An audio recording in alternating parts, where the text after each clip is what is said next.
దేవి Prasad all India 87వ ranker. Sangareddy దగ్గర ఉన్న ఒక కుగ్రామం నుండి అశోక్ నగర్ వచ్చి ఐఏఎస్ ఆఫీసర్ గా అయ్యాడు. ఇప్పుడు వెస్ట్ బెంగాల్ మమతా బెనర్జీ గవర్నమెంట్ లో principal secretary to the finance principal సెక్రటరీగా ఉన్నాడు. ఒక చిన్ని ఫ్యామిలీ, హంబుల్ ఫ్యామిలీ నుంచి వచ్చి, ఒక పేదరికం నుంచి వచ్చి ఈ అశోక్ నగర్ బడిలో ఒక దేశానికి కావాల్సిన ఒక అద్భుతమైన ఐఏఎస్ ఆఫీసర్ అయ్యారు. అదే విధంగా ముత్యాల రాజు గారు ఆల్ ఇండియా ఫస్ట్ ఆయన యొక్క చరిత్రని నెలకొల్పాడు. అర్థమైందండి. కానీ ఇంకొక ఫ్రెండ్ ఉన్నాడు. ఆయన పేరు నేను చెప్పలేను.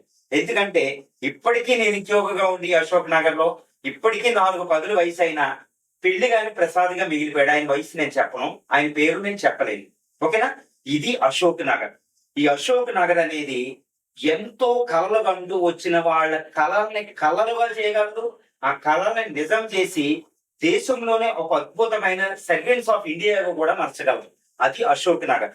ఈ అశోక్ నగర్ కోసం చూస్తే 100 నుండి 150 కోట్ల మార్కెట్ సంవత్సర వాల్యూతో ఇది ఉండి ఒక కాంపిటేటివ్ ఎగ్జామ్ అన్ని నోటిఫికేషన్ వచ్చినప్పుడు సుమారు 1,00,000 నుండి 1,50,000 మంది స్టూడెంట్లతో ఈ చుట్టూ సరౌండింగ్ లో ఒక city of the student dreams గా ఉండేది అశోక్ నగర్.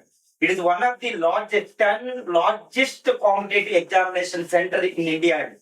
ఒక చెన్నై, బెంగళూరు, పూణే, రాజస్థాన్ కోట, పాట్నా, ఢిల్లీ లాంటికి తలదన్నే విధంగా అశోక్ నగర్ ఉంటుంది. ఈ అశోక్ నగర్ ప్రతి విద్యార్థి ఒకటేనండి.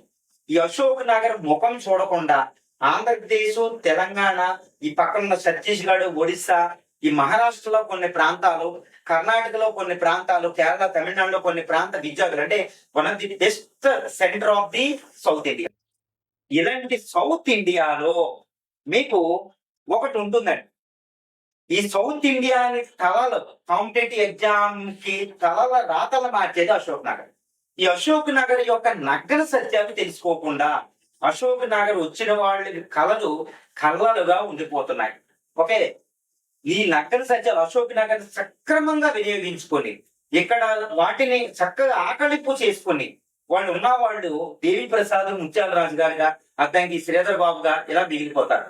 ఈ అశోక్ నగర్ నగర సత్యాల కోసం మీకు అశోక్ నగర్ ఫైల్స్ అనే ఒక ఎపిసోడ్ చేయబోతున్నా. ఎందుకు అంటే ముఖ్య ఉద్దేశం ఒకటేనండి. ఏదైనా మోటివ్ ఈజ్ ఇంపార్టెంట్. ఏ ఎయిమ్తో మనం ఒక పని చేస్తున్నాం అనేది ఇంపార్టెంట్. ఏ ఎయిమ్తో, ఏ ఉద్దేశంతో నేను చేస్తున్నానంటే భవిష్యత్తులో కాంపిటేటివ్ ఎగ్జామ్ ప్రిపేర్ అవడానికి అశోక్ నగర్ లో వచ్చిన విద్యార్థి అశోక్ నగర్ సక్రమంగా వినియోగించుకోవాలంటే ఇక్కడ ఉన్న నగర సత్యాలు తెలియాలి. అశోక్ నగర్ నగర సత్యాలు రావాలంటే ఎన్నో ఎపిసోడ్లుగా చేయవలసి వస్తుంది, ఒక వెబ్ సిరీస్ గా చేయవలసి వస్తుంది. అందుకే ఒకటని కాకుండా ఎపిసోడ్ 1 అని పెట్టా, అశోక్ నగర్ ఫైల్స్ 1 గా పెట్టా. ఈ అశోక్ నగర్ లో ఇంటర్వ్యూలకు వెళ్లకుండా నేను 3-4 ఇంటర్వ్యూలకు వెళ్ళాలని ఫ్యాకల్టీగా అవతరించే వాళ్ళు ఒకడు ఉంటారు. అర్థమైందండి. నా జిరాక్స్ సెంటర్ లో జిరాక్స్ తీసుకున్న వాళ్ళకే ర్యాంకులు వస్తున్నాయి, క్వశ్చన్ అన్నీ వచ్చినాయి అంటారు. నా బుక్ సెంటర్ లోనే బుక్స్ కొన్న వాళ్ళకే ర్యాంకులు, లేకపోతే కుదరదని వాళ్ళు కూడా యాడ్ చేస్తారు. ఓకేనండి. ర్యాంక్ రాకుండా ఏ ర్యాంకులని వేసుకుంటారు కొంతమంది. ఓకే. మనల్ని ముప్పు తిప్పలు పెడతారు. నిజంగా చెప్పాలంటే ఒక రకంగా మీ ప్రిపేర్ అవ్వడానికి వచ్చిన మీకు ఉండే సామర్థ్యం కూడా కొంతమంది ఫ్యాకల్టీలకు ఉండదు, ఆ సామర్థ్యం కూడా కొంతమందికి ఉండదు. కానీ అలా అని నేను అందరిని అంటలే. One of the best personalities Ashok Nagar లో ఉద్ధరించాలి. లేకపోతే అశోక్ నగర్ ఇంత one of the best top 10 centre అవ్వదు కదండి. నా దృష్టిలో నగర సత్యం చెప్పాలంటే ఈ అశోక్ నగర్ ఫాదర్ ఆఫ్ రాజేంద్ర నగర్ గా ఒక చెన్నై నుంచి వెళ్ళిన వాడిని వాజీరామ్ గారిని ఎలా అంటారో ఇక్కడ ఫాదర్ ఆఫ్ అశోక్ నగర్ గా నేను ఆర్సి రెడ్డి గారిని పిలుస్తాను. దాన్ని ఎవరో కాదండి. ఈ రోజు అశోక్ నగర్ అందరూ వస్తున్నా అంటే ఆర్సి రెడ్డి గారు ఒకప్పుడు ఇక్కడ చేసిన ఫలితం, రావు అనే ఐఏఎస్ రావు గారు చేసిన ఫలితం. ఆయన second father of the Ashok Nagar అని పిలుస్తారు. అది ఫస్ట్ నగర సత్యం అనుకోండి. ఈ అశోక్ నగర్ నగర సత్యాలు చాలా బెటర్ గా ఉంటాయి. ఇది చెప్తే చాలా మంది నేను చతురుని అయిపోతా, కానీ చతురుని అయినా పర్వాలేదు. భవిష్యత్తులో అశోక్ నగర్ లో పాడవకూడదు, అది నా ఉద్దేశం. అర్థమైందండి. అశోక్ నగర్ లో మీకు రాబోతున్నాయి. తర్వాత స్టాండర్డ్ బుక్స్ ఉంటాయండి. ఒక సర్వే ఆఫ్ ఇండియా అని, ఓకే, సోషియో ఎకనామిక్ సర్వేలు, తర్వాత పబ్లికేషన్ డివిజన్ బుక్స్, మనోరమ ఈ బుక్ లాంటివి తీసుకుని అందులోంచి ఇన్ఫర్మేషన్ పెట్టి నా బుక్లే చదవండి అంటారు కొంతమంది. నా బుక్లు చదివితేనే కానీ రావంటారు.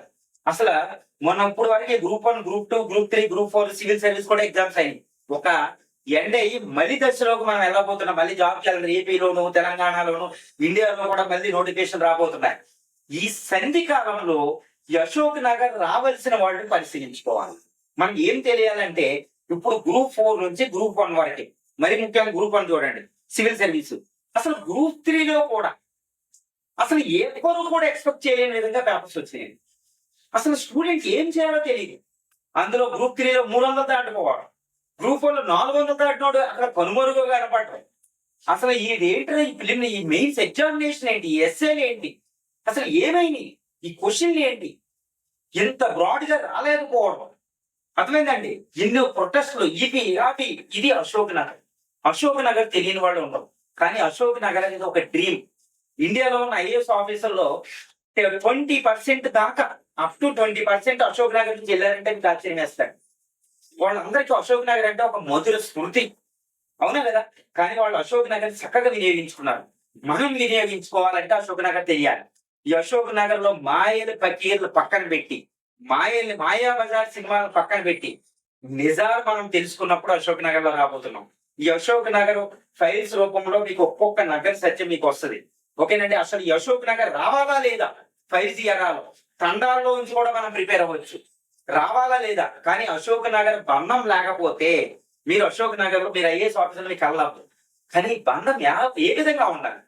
అశోక్ నగర్ వచ్చేటప్పుడు ఒకే ఉక్కు పిడికిలతో ఒక కర్ణుడో రావణుడో రాముడు సంకల్ప బలంతో వచ్చి అశోక్ నగర్ కొన్ని నెలల్లోనే నిర్వీర్యం అయిపోతున్నాయి మన సంకల్ప బలాలు.